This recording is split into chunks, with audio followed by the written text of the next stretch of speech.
तापमान जो हमारे ग्रोथ के लिए बहुत ज़्यादा ज़रूरी होता है, हमें ग्रोथ करवाने के लिए या लाइफ में सर्वाइव करने के लिए हेल्प करता है। फ्रेंड्स, आई एम पल्लवी और आज का टॉपिक है what is green house effect. तो क्या होता है green house effect? The greenhouse effect in the rises in temperature और हीट एनर्जी बाय रिफ्लेक्शन। मतलब जो हमारा सोर्स ऑफ एनर्जी है वो सन है, और जो उससे एनर्जी मिलती है वो हमारे लिए बहुत ज़्यादा यूज़फुल तो होती है, बट वो कभी कभी हार्मफुल भी हो जाती है। कोई भी चीज़ जो ज़्यादा क्वान्टिटी में यूज़ की जाएगी, ज़्यादा क्वान्टिटी में अर्थ में आएगी, वो हमको हार्मफुल इफेक्ट करना स्टार्ट कर जाएगी। अगर सिंपली वे में बोला जाए तो ग्रीन हाउस इफेक्ट मीन्स होता है टेम्परेचर इंक्रीज होना, जो ग्लोबल वार्मिंग को कॉज करता है, जो गर्मी को कॉज करने का काम करता है। क्विक में क्या है, the greenhouse effect was discovered by Joseph Fourier in 1924 में डिस्कवर हुआ था फर्स्ट टाइम। उसके बाद 100 ईयर अगो CO2 का जो लेवल था 275 ppm था। 2070 में 375 था, और 2040 में 440 ppm इंक्रीज हो जाएगा, मतलब बहुत ज़्यादा इसका level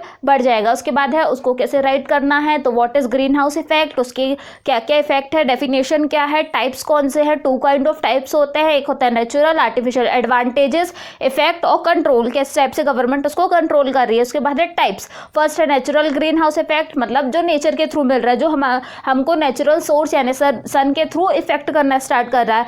earth atmosphere is made up of gases, जो हमारा अर्थ का एटमॉस्फेयर बना है उसमें बहुत सारी गैसेज का मिक्सचर है। जब वो क्या करेगी, बहुत ज़्यादा हाई अमाउंट में हो जाएगी, और क्योंकि बहुत ज़्यादा पोल्यूशन कॉज कर रहा है, हीट बहुत ज़्यादा हो रही है, और वो क्या करेगी, सन की जो एनर्जी है उससे रिफ्लेक्ट होकर दोबारा अर्थ में आ जाएगी और टेम्परेचर को इंक्रीज करने का काम करेगी। उसको हम बोलते हैं ग्रीन हाउस इफेक्ट। इसमें जो गैसेज होती है जैसे methane, carbon dioxide, halogen, chlorofluorocarbon, ये टेम्परेचर को राइज या बढ़ाने का काम करती है। ये देखिए इस टाइप से होता है ग्रीन हाउस इफेक्ट। जो सन की जो रेज है वो क्या हो रही है, अर्थ पे आ रही है, हीट बना रही है, क्योंकि बहुत ज़्यादा डिफॉरेस्टेशन हो रहा है, तो वो क्या होगी, CO2 और अदर गैसेज का साथ मिल जाएगी। आर्टिफिशियल ग्रीन हाउस इफेक्ट क्या होता है? आर्टिफिशियल ग्रीन हाउस इफेक्ट में एक बिल्डिंग या एक हाउस बनाया जाता है जिसका जो शेड होता है, जो ग्लास होता है, वो ग्रीन कलर का रहता है, क्योंकि कुछ जो कोल्डर एरियाज है, जो ठंडे एरिया, वहाँ पे सनलाइट प्रॉपर वे में नहीं पहुँच पाती है, तो वहाँ के जो प्लांट रहते हैं प्रॉपर ग्रो नहीं हो पाते, क्योंकि वो उनको फोटोसिंथेसिस करने के लिए सनलाइट या सोलर एनर्जी की जरूरत होती है। तो वहाँ पे ऐसे घर या हाउस बनाए जाते हैं जिसकी रूफ के थ्रू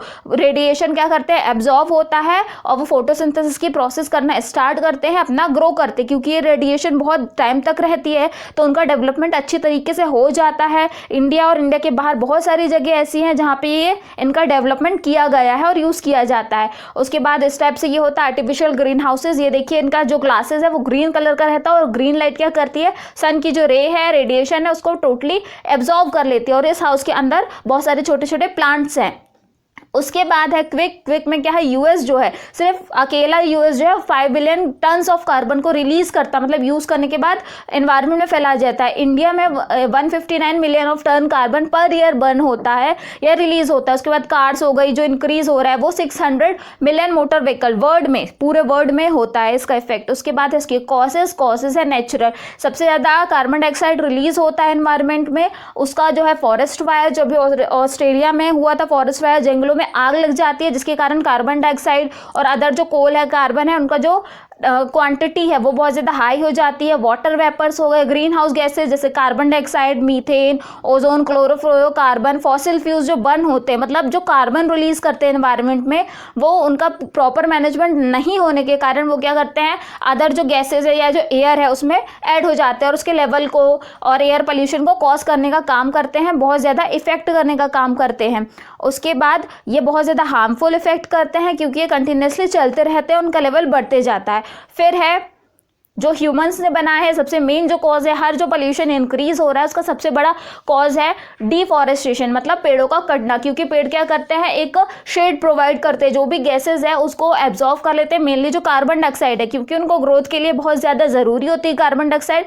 अगर वो उनको नहीं मिलती है या अगर पेड़ नहीं होंगे तो वो फोटोसिंथेसिस और रेस्पिरेशन की प्रोसेस नहीं करेंगे, और जो ऑक्सीजन लेवल है वो डिक्रीज होते जाएगा, और कार्बन डाइऑक्साइड का जो लेवल है वो एनवायरनमेंट में बढ़ते जाएगा। डिफॉरेस्टेशन बहुत ज़्यादा हो रहा है, इसलिए जो CO2 का लेवल है वो बढ़ते जा रहा है। उसके बाद है ओवर पॉपुलेशन। सिर्फ इंडिया में इतने करोड़ में जनसंख्या हो गई है, जो अगर पॉपुलेशन हाई होगा तो डिमांड्स भी हाई होगी, प्लेसेस भी लोगों को ज़्यादा रिक्वायर होगा, फूड डिमांड भी बहुत ज़्यादा होगी, और पेड़ कटते जा रहे हैं, हाउसेस बनते जा रहे हैं, मेट्रो सिटीज़ डेवलप होते जा रहा है। तो ये क्या कर रहा है, एक तरीके से पॉल्यूशन, जितने भी काइंड के पॉल्यूशन है उनको बढ़ाने का काम कर रहा है। उसके बाद लैंडफिल, अभी भी गार्बेजेस बर्न जो हो रहा है वो प्लास्टिक अभी भी कई जगह बर्न किया जाता है, अदर चीज़ें बर्न की जाती है, वो बहुत ज़्यादा हार्मफुल इफेक्ट करती है क्योंकि वो अर्थ के बाहर नहीं जा पाती है या दूसरे टाइप से यूज़ नहीं हो पाती है। तो वो क्या करेगी, एटमॉस्फेयर में पॉल्यूशन कॉज करने का काम करती है। अगर इनका प्रॉपर मैनेजमेंट नहीं किया जाए तो ये बहुत ज़्यादा बढ़ते चले जाती है। फिर उसके बाद है माइनिंग, जैसे इंडस्ट्रीज हो गई, कोल माइंस हो गई, ये क्या करती है, मीथेन, हाई क्वांटिटी में मीथेन जो गैस है वो बनाने का काम करती है क्योंकि बहुत सारी साइकिल होती है, जैसे नाइट्रोजन कार्बन साइकिल, इनमें जो गैसेस रिलीज होती है वो एक साइकिल के थ्रू चलती रहती है, ऑल द टाइम यूज होती है।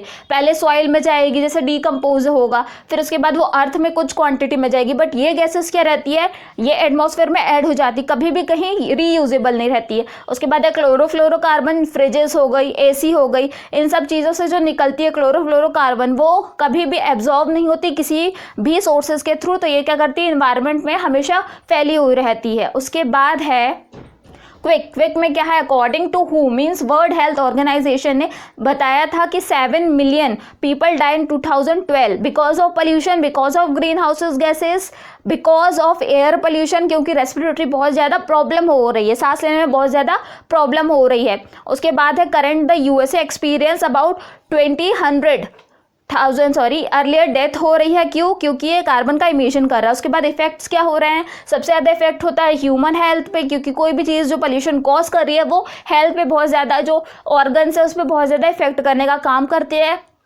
कंटिन्यूसली इन ग्रीन हाउस मतलब गैसेज या हीट के कांटेक्ट में रहने के कारण लोगों को एलर्जी हो जाती है, जिसके कारण अस्थमा अटैक्स, कार्डियोवैस्कुलर मतलब हार्ट से रिलेटेड डिसीज़ बहुत ज़्यादा हो जाती है। उसके बाद पैरासाइटिक जैसे रहते हैं, मलेरिया, कोलेरा, डेंगू, इन सब जो डिसीज़ है उनका कॉज करने का मेन कारण या मेन जो इफेक्ट रहता है ये ग्रीन हाउस इफेक्ट रहता है। उसके बाद है इन्वायरमेंट में क्या इफेक्ट होता है, इन्वायरमेंट में जो सी लेवल है वो इंक्रीज हो जा रहा है क्योंकि टेम्परेचर बहुत ज़्यादा हाई हो जाता है। अब ये अगर सी लेवल बहुत ज़्यादा इंक्रीज हो रहा है ईच ईयर, तो ये क्या करेगा, जो उसके आजू बाजू वाले रीजन है उनमें बाढ़ लाने का काम करेगा। जैसे ही बाढ़ आएगी तो पूरी की पूरी जो सिटी जो डेवलप है वो उनको बहुत ज़्यादा नुकसान है, डैमेज हो जाएगा, टेम्परेचर इंक्रीज हो जाएगा। कई जगह का जो पोलार रीजन है वो क्या हो रहा है, वार्म हो रहा है, जो आइज़ है वो कंटिन्यूसली मेल्ट हो रही है और अगर यही चलता रहा तो वो पूरी मेल्ट हो जाएगी और बहुत ज़्यादा हाई क्वांटिटी में वाटर आ जाएगा। उसके बाद है क्लाइमेट चेंज, क्योंकि ग्रीन हाउस या इफेक्ट ग्लोबल वार्मिंग का इतना ज़्यादा हो गया है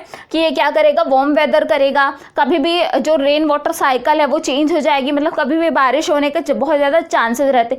इकोसिस्टम में बहुत ज़्यादा इफेक्ट पड़ रहा है क्योंकि ये क्या कर रहे हैं, एनिमल को सर्वाइव करने में बहुत ज़्यादा प्रॉब्लम दे रहे हैं, तो पूरी की पूरी जो फूड साइकिल है, फूड चेन है, उन पे बहुत ज़्यादा इफेक्ट पड़ रहा है। क्रॉप प्रोडक्शन में भी इफेक्ट पड़ रहा है। उसके बाद है इसके एडवांटेजेस, एंड एडवांटेजेस ये है कि ऑफ सीजन में जो क्रॉपिंग होती है वो अच्छे से हो सकती है, क्योंकि जो हमको विंटर में जो क्रॉपिंग नहीं मिल पाती थी अब उसका ग्रीन हाउसेस का यूज़ करके उनको डेवलप किया जा सकता है, ग्रो करवाया जा सकता है। फिल्टर अनवांटेड सोलर एनर्जी जो भी आ रही है उनका क्या हो रहा है, फिल्ट्रेशन हो रहा है। उसके बाद है गैसेज आर रीयूनेबल, मतलब कुछ गैसेज ऐसी हैं जो रीयूनेबल है, जैसे बहुत सारी फॉसिल फ्यूल्स जो बर्न हो जा रहे हैं उनको हम अभी तो कंजर्व नहीं कर सकते और हमारे पास ऐसी मेथड भी नहीं है कि हम उसको दोबारा बना सकते, इसलिए अगर ये एंड हो गई तो फ्यूचर में बहुत ज़्यादा प्रॉब्लम इशू करेगा। उसके बाद है कंट्रोल, कौन से हैं, कंट्रोल के लिए alternate sources of energy use करे, ऐसी एनर्जी का यूज़ करे, ऐसे फैक्टर्स का, ऐसे थिंग्स का यूज़ करे जो रिसाइकल हम कर सकते, जैसे पेपर हो गया, जूट हो गया, इनका यूज़ करे। यूज़ इको फ्रेंडली थिंग्स, ऐसी चीज़ों का यूज़ किया जाए जो इको फ्रेंडली हो, जो इन्वायरमेंट को इफेक्ट ना करे। प्लास्टिक का कम से कम यूज़ करे, अदर फैक्टर जो बन रहे हैं उनका यूज़ करे। रिड्यूस ग्रीन हाउस गैसेस, मतलब जो ग्रीन हाउस फैलाते हैं, जो गैसेस फैलाते हैं, जैसे फ्रिज हो गया और एसी हो गया, इनकी जगह जो सॉइल से बनी, जो मिट्टी से बनी चीज़ें उनका ज़्यादा से ज़्यादा यूज़ कर। सम अदर्स में क्या है, प्लांटेशन करे। कोई भी पोल्यूशन या जो इन्वायरमेंट का टेम्परेचर जो हाई हो रहा है वो बिकॉज ऑफ डिफॉरेस्टेशन हो रहा है, मतलब कि जो प्लांट्स है वो क्या करते हैं, ग्रो करने में हेल्प करते हैं, CO2 के लेवल को कम करने में हेल्प करते हैं, तो प्लांटेशन करे। अब जो गवर्नमेंट के थ्रू बना है वो है the Indian government has volunteer agree to reduce the emission intensity, मतलब ग्रॉस GDP के अकॉर्डिंग उन्होंने कम करने के लिए, कार्बन के कम इमिशन को कम करने के लिए स्टार्ट किया था 2005 में से 2020 तक इसका था, और इनमें कम कितना होना है 20 to 25, और पेरिस अग्रीमेंट भी स्टार्ट हुआ है। उसके बाद अगर आपको और वीडियोस चाहिए है तो आपको पता है क्या करना है, मेरे चैनल को सब्सक्राइब करना है, लाइक करना है, शेयर करना, कमेंट करना है।